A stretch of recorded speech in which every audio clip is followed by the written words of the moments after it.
and it's a sacred thing to me, like honestly, but also like hip hop is just like, in hip hop, the club is sacred, and there's nothing wrong with that. Like that experience of everyone getting together and celebrating the music of that time, the new pop and shit, and the new dance and the new stuff. Like that's something other genres don't get to have, and we do. So I mean, my thought has always been with the club being sacred in the hip hop space. So why not? I think there's got to be a way. At least I think 50 years in the future, we're gonna have cracked a way to kind of blend the two of the concerts. Well, I feel like the club thing though was why the performance thing sucks, and it's because performance. Even if you're talking about I'm really rapping my shit, the club thing became like say sacred in hip hop to where they're just playing the songs. That now artists think the performance is them just playing the song. Well, what also happens is basically after the 90s. Like once the 90s and you had real like Doggy Style probably would have been the marker probably of like Doggy Style was the first album in history to debut at #1.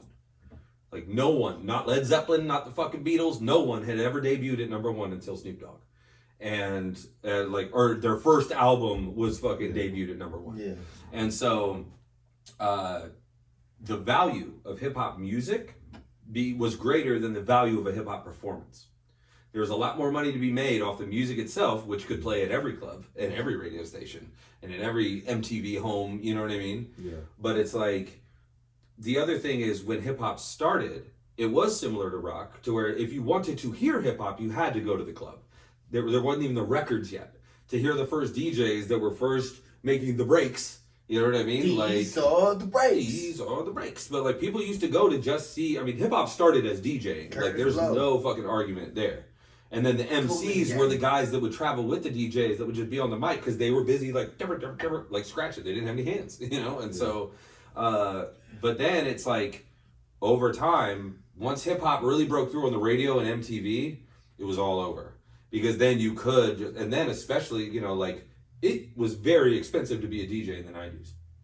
Before the electronic Serato board and USBs and all that, you didn't have 14-year-old kids that were DJs. Like it was like a grown man job because you needed a fuck ton of money to buy 2 turntables, a mixer, fucking, not to mention all the records you needed to buy and places to store the records and all that. So it's like nowadays I think it's just the advent of the MP3, you know what I mean? Everybody being able to DJ now, just the advent of club culture in general, because like clubs were invented in Europe. Europe had clubs long before we did. And once they got here, dance music especially, because dance music and hip hop were born at the same time. They were born on the same instruments. There weren't that many drum machines back in 1981.